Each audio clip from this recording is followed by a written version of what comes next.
Bueno, Timoteo, tú sabes que el tema de los derechos humanos vuelve a estar en la palestra.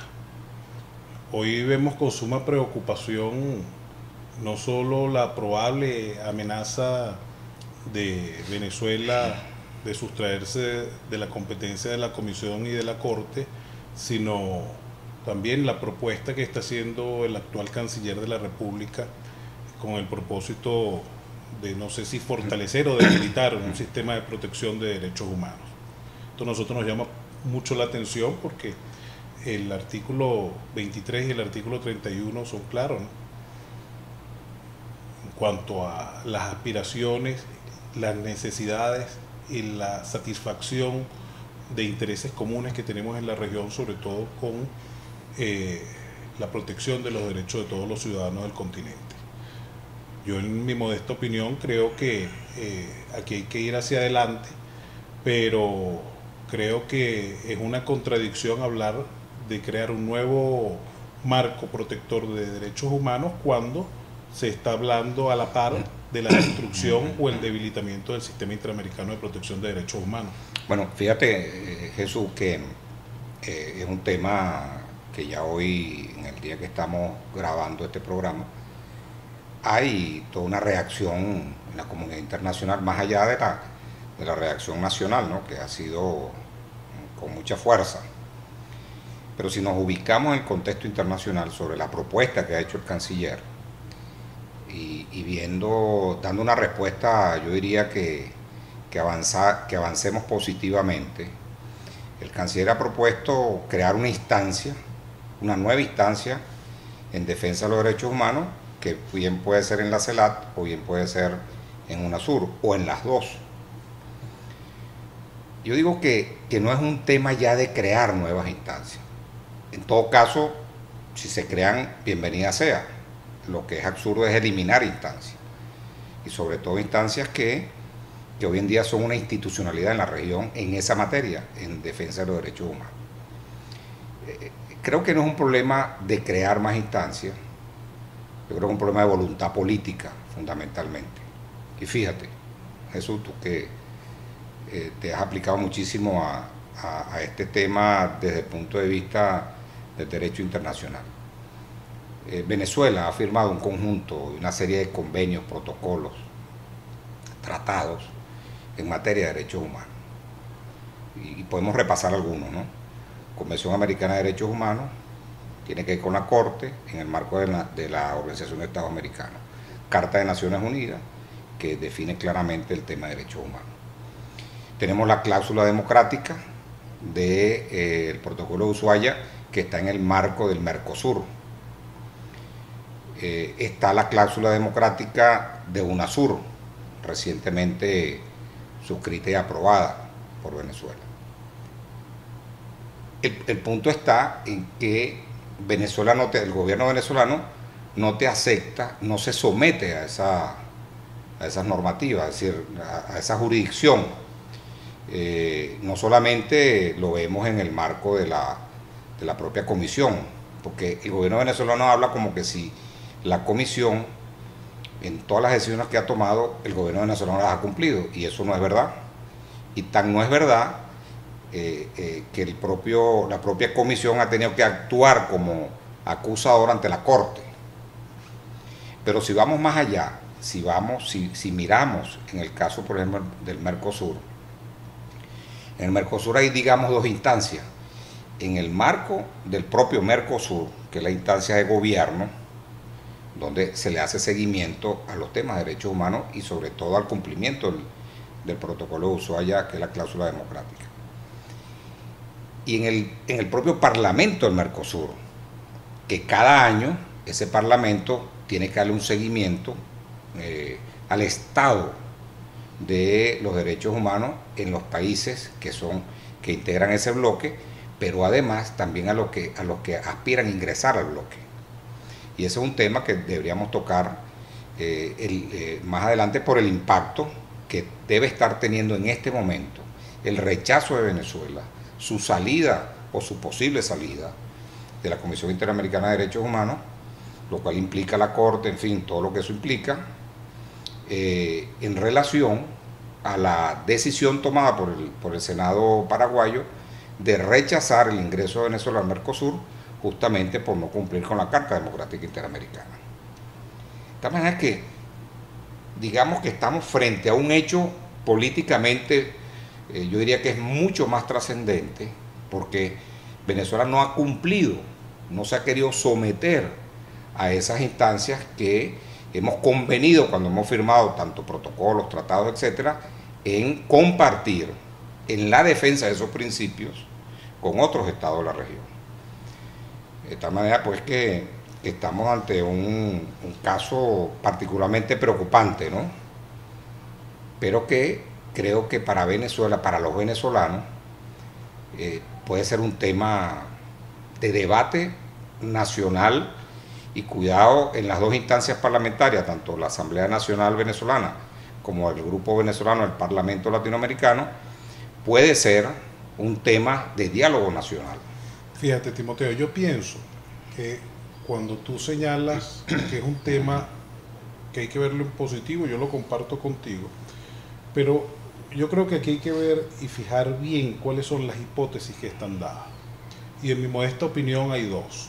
Una gran retórica del gobierno venezolano entendido como un distanciamiento del cumplimiento de las obligaciones de Venezuela, de todos los tratados que ha suscrito y ratificado, sin perjuicio también de cumplir con las normas imperativas de derecho internacional general, que son fuentes también de derecho internacional de los derechos humanos.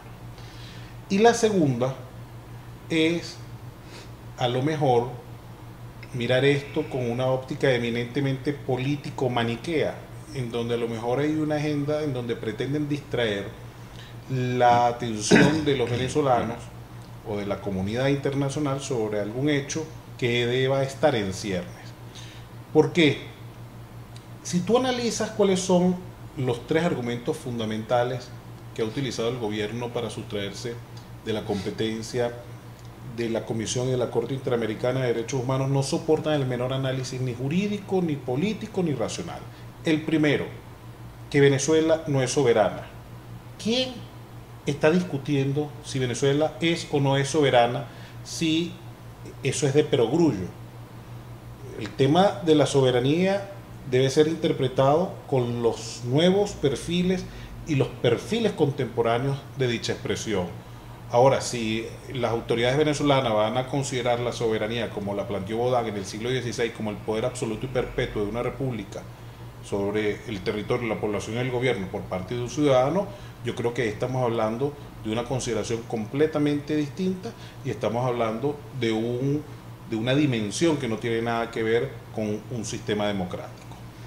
Lo otro es que pretenden endilgarle a los organismos de supervisión y control, específicamente la Comisión y la Corte Interamericana de Derechos Humanos, la ineficacia de la defensa del Estado venezolano en los asuntos que se han visto discutidos en dichas instancias. ¿Qué es lo que tenemos?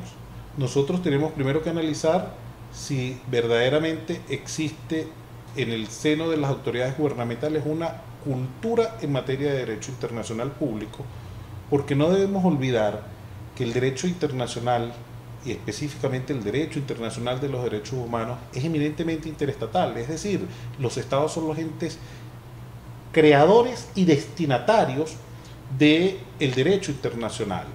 Entonces, mal podemos nosotros considerar que a lo mejor lo que ocurra con las empresas transnacionales o los errores o delitos que cometan grupos estructurados pertenecientes a bandas de delincuencia organizada internacional que seguramente impactan en los derechos y libertades fundamentales de los venezolanos, pueden dilgársele a los órganos de supervisión y control.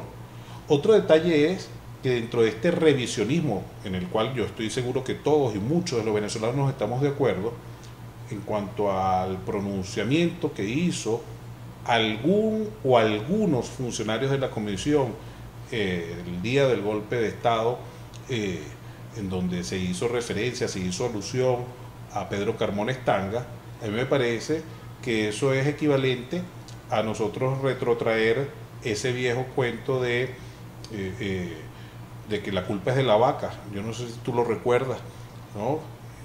Nosotros no le podemos endilgar la culpa de un funcionario o de varios funcionarios al sistema, al sistema de derechos humanos. Eso es una irracionalidad. Entonces creo que dentro de ese revisionismo nosotros debemos aplaudir, como no, la ratificación de otros tratados y de las cartas fundamentales, pero lo que nosotros no podemos hacer es asumir más compromisos sin cumplir con los anteriores. Sin tener voluntad política para cumplirlo. Fíjate lo siguiente, cuando el canciller dice, bueno, vamos a crear una instancia de derechos humanos en la CELAC, a mí me parece que eso está bien. Así, yo diría que comparto el criterio de crear una instancia en la CELAC, entendiendo que la CELAC le falta, apenas está embrionaria, no tiene todavía institucionalidad, ni siquiera tiene un organismo administrativo de seguimiento y de cumplimiento de los mandatos, apenas no tiene ni siquiera un año de creación, no hay ni siquiera una secretaría pro tempore, es decir, le falta todavía muchísimo,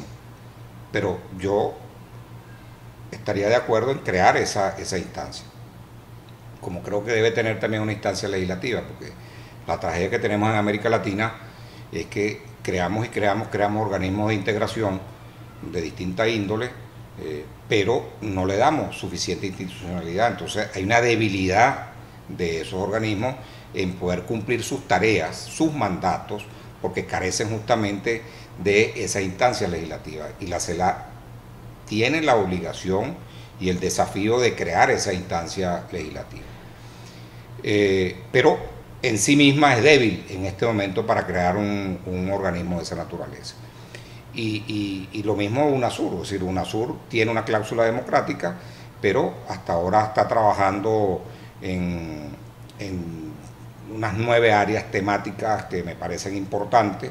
Se incorpora el tema de derechos humanos, me parece que sería también positivo. Yo no, así como hay una instancia de observación electoral, también sería importante que desarrollaran la cláusula democrática de UNASUR. Eso sería importante. Pero en sí misma pretender que en este momento, creando instancias en esos dos mecanismos de integración, tú vas a resolver, si te estás haciendo un traje a la medida, eso es absurdo. No hay que olvidar que estos son derechos progresivos, es decir, vamos avanzando y vamos beneficiando a los ciudadanos en definitiva, que tengan un mecanismo de defensa cuando el Estado, o bien porque el Estado se presta para denegar justicia a los ciudadanos, o bien porque el ciudadano no encuentra justicia en ninguna de los órganos del poder del Estado. Nosotros tenemos un ejemplo que a mí me parece que es pertinente traerlo a colación, que es el caso del Tribunal Europeo de Derechos Humanos. Yo creo que ese es un tribunal muy importante que tiene muchísimos años, que al día de hoy lleva muchísimas causas contra distintos estados de la Unión Europea. Y bueno, porque los estados cometen violaciones de derechos humanos y por eso no le estás quitando soberanía o por eso no le estás imponiendo, como dicen, una ley, digamos, un marco legal supranacional, sino que esos estados se acordaron en firmar unos acuerdos, unos tratados que le da vida a una instancia de esta naturaleza y que en definitiva es el compromiso de cada estado en defender esos principios y que no permitir que otro estado pueda violar esos principios. Eso en definitiva de lo que se trata en estos tipos de instancias que buscan es la defensa del ciudadano. En definitiva eso es la defensa de los ciudadanos, no es la defensa política de un régimen o de un partido, sino es la defensa de los derechos que tienen los ciudadanos. La Corte Interamericana cumple ese papel. No veo en América Latina el desarrollo, apartando la Corte o el sistema interamericano, de una instancia que tenga la fuerza suficiente, el prestigio necesario en esta materia que favorezca a los ciudadanos. No lo veo ni en el corto, ni en el mediano y quizás ni en el largo plazo. Yo creo que esa institucionalidad que hoy en día tiene América Latina es muy importante, eso es incluso como el derecho de asilo. Ahora, no creo que América Latina acompañe al canciller en esta propuesta. Quizás lo pueden acompañar en la creación, sí, tanto en el marco de la CELAC como en UNASUR, pero no en la salida de la Comisión y de la Corte. Sí, yo creo que allí la propuesta va a encontrar un rechazo del resto de América Latina. Yo coincido contigo en eso.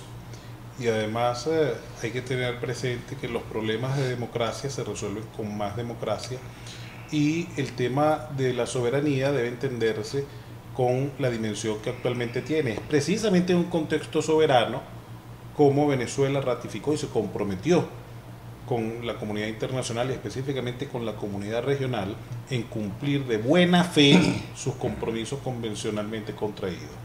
Entonces, nosotros vemos que es una gran contradicción, amén del gran impacto que hay en el derecho interno venezolano, porque eso implicaría no solo una denuncia del tratado, sino una denuncia o una violación flagrante a la Constitución, que debería estar sujeto, en todo caso, a un referéndum consultivo. Yo no sé si tú recuerdas, sí, hace un par de años cuando a Manuel Rosales se amenazó con meterlo preso y se hizo todo lo necesario para violarle sus derechos, intereses y acciones, que en ese contexto, cuando lo representamos en la Comisión Interamericana de Derechos Humanos, el presidente de la República también amenazó con denunciar la convención. Y nosotros sugerimos allí que eso no era competencia exclusiva del presidente de la República, si bien cierto es que en términos del derecho de los tratados son los órganos centralizados de un Estado, entiéndase el presidente de la República y el canciller, quienes tienen las facultades para ratificar y denunciar tratados, no es menos cierto que la legislación venezolana y de acuerdo al derecho internacional, el amparo internacional es un derecho que tenemos todos los habitantes. Entonces yo sugiero, ¿no?, que en vez de estar haciendo este tipo de propuestas maniqueas en donde se pretende quizás sorprender la buena fe de muchos electores, porque yo creo que estamos en una contienda electoral y esto es parte muy lamentable de de un obstáculo, de un ucase electoral por parte del oficialismo. Yo creo que así como se instauró el Consejo de Estado para darle algún consejo o algún cauce de solución a esta propuesta por parte del jefe de Estado y avalada por el canciller y otras autoridades, deberían ahora que estamos cerca de un escenario electoral permitir que los venezolanos nos pronunciemos si estamos de acuerdo o no con que nos arrebaten el derecho de recurrir a las instancias internacionales. Eso es un derecho, eso no es una aspiración por alcanzar. Ahora fíjate una cosa, Jesús, ¿no? Las consecuencias, digamos, aguas abajo, ¿no?, de una decisión que todavía no se ha concretado, es una propuesta para el Consejo de Estado y sobre eso yo haría otra propuesta. Pero fíjate, Venezuela, el gobierno se sale de la comunidad andina, se sale también del grupo de los tres, que era México, Colombia, Venezuela. Trata de ingresar, hace una solicitud de ingreso al Mercosur. Resulta que en este momento no estamos en ningún mecanismo de integración, sobre todo a nivel comercial, ¿no?, que implique el comercio. Y eso es una tragedia para Venezuela. Venezuela tiene que estar de manera permanente suscribiendo acuerdos bilaterales de complementación económica para resolver estos temas de comercio que son muy importantes, sobre todo el comercio intraandino, que era un comercio fundamental, que además allí hay toda una institucionalidad, el libre tránsito de bienes y servicios, de personas, el libre transporte, en fin, todo el tema aduanal, todo el tema laboral. Hay un tribunal andino en materia laboral, es decir, y de solución de controversias. Yo creo que la comunidad andina era el mecanismo de integración regional o subregional más completo, o sigue siendo el más completo de la región. Bueno, no estamos allí.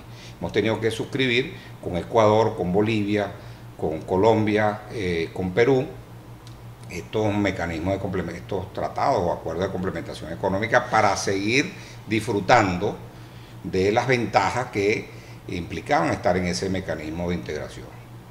Cuando vamos al Mercosur, el Mercosur tiene, para que le den ingreso a Venezuela, tiene que ser ratificado la solicitud por los parlamentos nacionales de los países integrantes del Mercosur.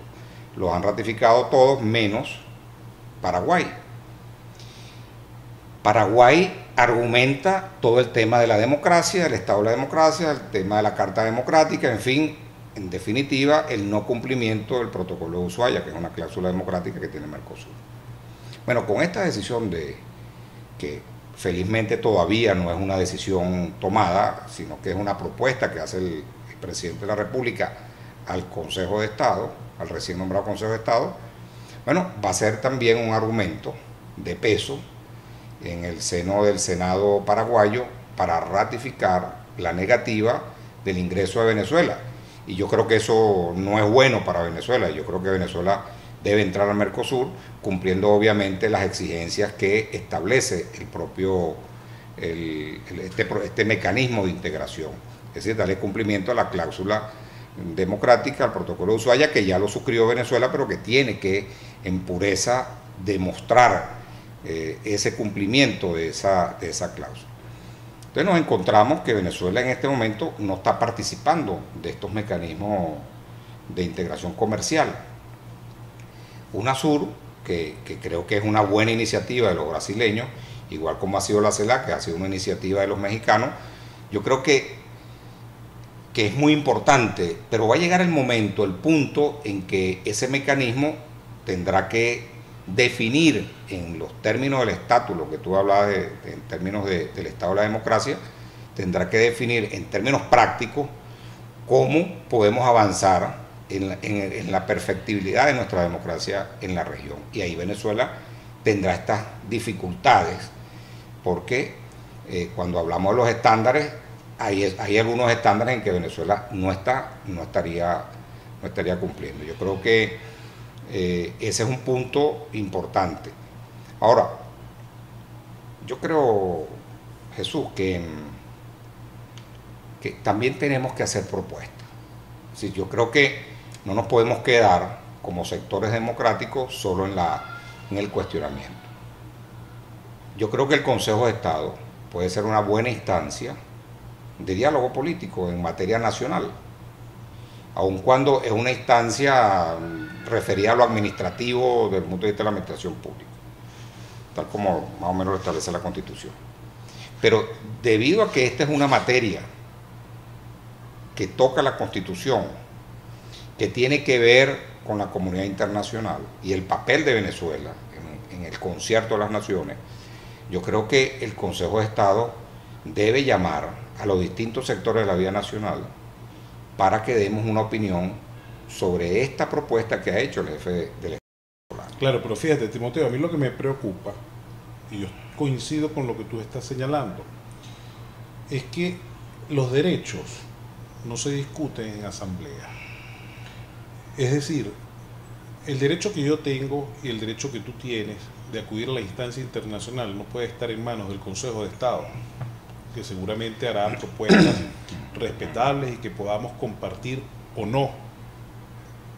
El tema es que a mí no me pueden arrebatar un derecho, una conquista que es de vieja data y que está prevista en la Constitución. Ese es el tema medular del asunto.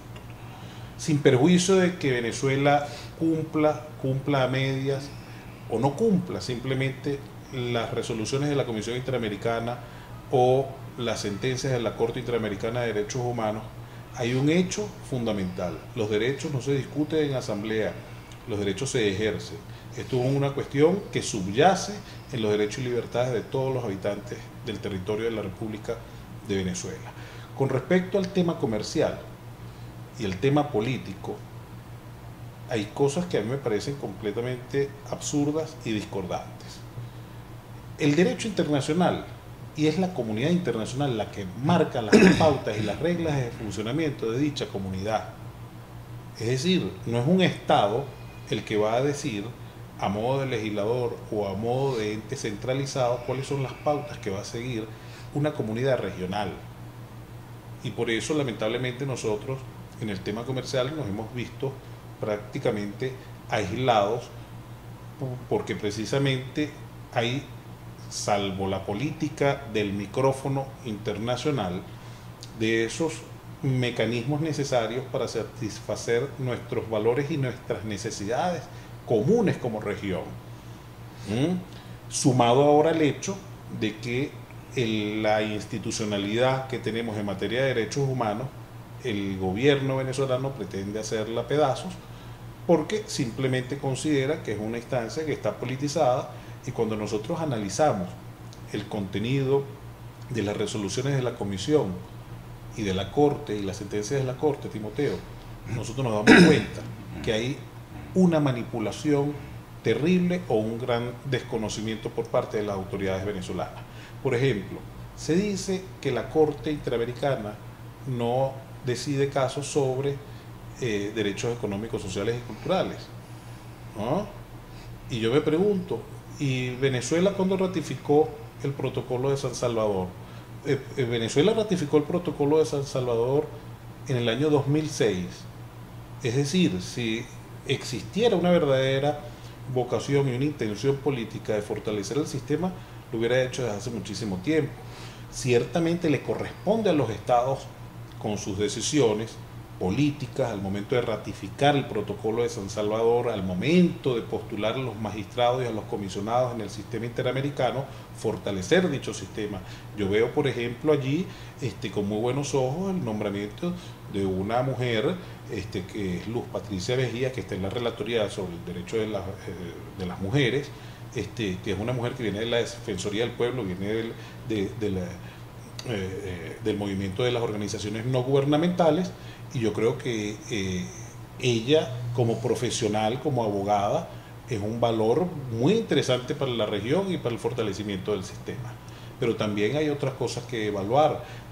Las sentencias de la Corte, hay sentencias fantásticas, sobre todo en materia de derecho al agua, el derecho de pueblos indígenas, sobre el derecho a la salud, el tema de la comunidad Mayagna Sumo versus Aguas Tigni, Yaqueaxa contra Nicaragua. Entonces creo que hay dos opciones: o no conocen la jurisprudencia del sistema o no la quieren conocer. Y, por ejemplo, con respecto a la actuación de la Corte, de la Comisión, perdón, y Estados Unidos, es que ignoran, por ejemplo, que Estados Unidos ha salido también cuestionado y condenado por la propia Comisión Interamericana de Derechos Humanos, con el caso, por ejemplo, de la pena de muerte a menores de 18 años. ¿O es que el asunto Domínguez o el asunto Roach and Pinkerton no existe? Pero fíjate tú... Pero fíjate un segundo, Timoteo. Ahora, el hecho de que Estados Unidos no cumpla con las resoluciones de la Comisión no significa que la Comisión no ha cometido, no ha cometido y ha actuado frente a esa situación, ¿no? Se ha pronunciado, pero Estados Unidos, mira, ya estamos en el siglo XXI, Timoteo, no es necesario, ya esto escapa de la frontera voluntarista del Estado, ya no es necesario que el Estado, para comprometerse, y sobre todo en materia de derechos humanos, diga: yo ratifique un tratado. Es que Venezuela y sus autoridades actuales creen que por el hecho de denunciar o no ratificar un tratado de derechos humanos no van a ser escrutados por la comunidad internacional. Entonces, por eso digo que es absurdo, y comparto todo lo que has dicho con respecto a la conseja que debe dar el Consejo de Estado. No, yo creo que esa instancia, no debemos sustraernos de esa instancia. Si esa instancia va a debatir y a discutir ese tema, más allá del deber ser de las cosas, yo creo que la oposición venezolana no puede abstraerse ni rechazar. Yo creo que hay que ir a esa instancia y dar la discusión necesaria, importante, y que el país observe y tenga una valoración sobre las posturas que pueda tener la oposición frente a las posturas que pueda tener el gobierno en el seno del propio Consejo de Estado. Mira, fíjate, Jesús, que yo sostengo la tesis en América Latina que nosotros tenemos un gravísimo problema regional, que es la débil institucionalidad que tenemos. Tú has nombrado un conjunto de tratados de acuerdo en distintas materias que tienen que ver con todo el tema de derechos humanos, el tema étnico, el tema cultural, en fin. Pero ¿cuál es el problema al final de ese camino? Que tenemos esos tratados, esas convenciones, esos protocolos, pero no tenemos el marco legislativo que le da la fuerza de cumplimiento a esos tratados, sino que queda a la libertad o al criterio del gobernante de turno. Pero no hay esa instancia tan importante legislativa como lo hay en Europa con el Parlamento Europeo. Sí, yo creo que eso a nosotros nos hace falta, es muy importante, porque a partir de allí empiezas a crear también las otras instituciones, los tribunales regionales en materia de control, para solución, por ejemplo, de controversia, para los temas aduanales. No basta nada más, fíjate lo que pasa en el Mercosur, todos se estafan en el Mercosur con el tema aduanal. Bueno, no hay donde resolver esas controversias.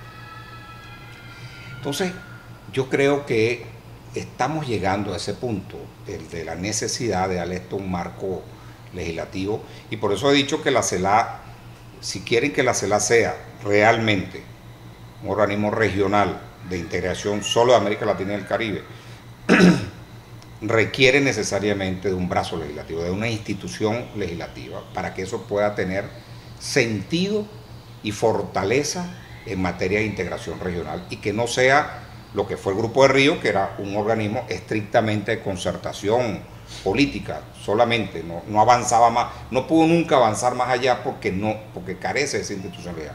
Fíjate tú que en el caso, por ejemplo, de UNASUR, en un tema que a mí me parece medular, que tiene que ver con el tema militar, que es el Consejo de Defensa de Sudamérica, ¿qué pasa allí?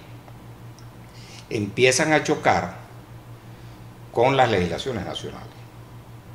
Entonces llega un momento en que a mí me parece que es un camino correcto, porque al final de eso tienes que meter el control a la compra indiscriminada de armas, tienes que meterle control al equilibrio militar, en fin, a las armas ofensivas, defensivas, en fin, todo este tipo de cosas. Bueno, al final tienen un problema, que lo expresaba en una reunión que tuvimos en Bruselas con María Emma Mejía. El problema es el choque normativo en cada país. Entonces, como hay una ausencia de esa institucionalidad, de ese marco legislativo, eso termina por no avanzar. Se estanca. Que eso pasó, precisamente esa fue la suerte que corrió el Tratado Interamericano de el TIAR de asistencia recíproca. ¿No? De asistencia recíproca. Entonces, precisamente, yo creo que la tensión que estamos viviendo en Venezuela, en este marco soberano, en donde están comprometidos los derechos humanos, y también en la región, tanto el gobierno y la oposición debemos hacer un gran esfuerzo para identificar cuáles son esos valores comunes hoy positivizados en tratados internacionales ratificados por todos. Acaba Naciones Unidas, por ejemplo, perdóname que te interrumpa, Jesús, acaba Naciones Unidas en este momento, hace 2 o 3 días, de rechazar la pretensión de Guyana de explorar, en definitiva, intervenir la salida del Mar y de la plataforma marina y continental que está en reclamación por parte de Venezuela en el Esequibo. Bueno, ese rechazo de Naciones Unidas es muy importante. Ratifica nuestro reclamo, pues.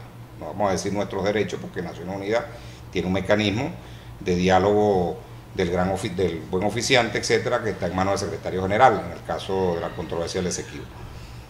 Pero ¿qué sería lo importante allí? Llegó el momento, si ya Naciones Unidas restablece ese contencioso a lo que ambas partes habíamos acordado con un tercero, que es el secretario general de Naciones Unidas, bueno, lo lógico sería que el gobierno nacional abriese un diálogo nacional sobre esa materia para definir una política de Estado en esa materia. Eso sería lo políticamente correcto, ¿no? Y tener una política de Estado sobre eso. Bueno, yo creo que eso también es una materia de diálogo nacional, de diálogo político, que es lo que le falta a este país, porque en definitiva el grado complejo de polarización que tiene Venezuela no permite ese diálogo político tan necesario, que es un elemento central de la democracia. Es decir, el que distintas fuerzas políticas tengan la capacidad de dialogar sobre grandes materias nacionales. Es un poco una oposición que, yo digo que la oposición venezolana tiene que definir su papel.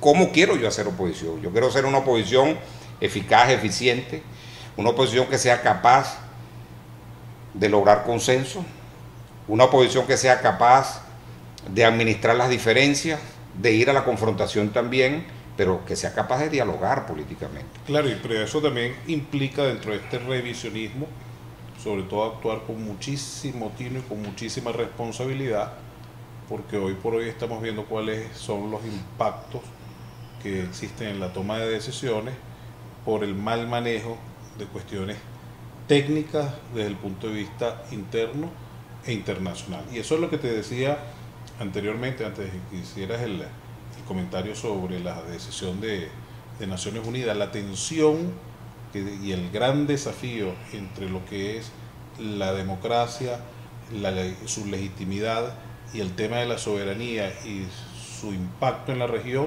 no es una cuestión que solo le atañe al gobierno, le atañe a todos los factores políticos, incluyendo a la oposición democrática y organizada. Bueno, hemos querido hacer este conversatorio desde nuestra página Un Nuevo Tiempo Internacional, que como ustedes saben forma parte de la estructura política del Partido Un Nuevo Tiempo, un partido de la democracia social, un partido socialdemócrata afiliado a la Internacional Socialista. Así que, bueno, esta es una primera experiencia y aspiramos seguir avanzando en estos conversatorios en otros temas. Muy grata la experiencia, pero ojalá nos ofrezcas un café en la próxima oportunidad.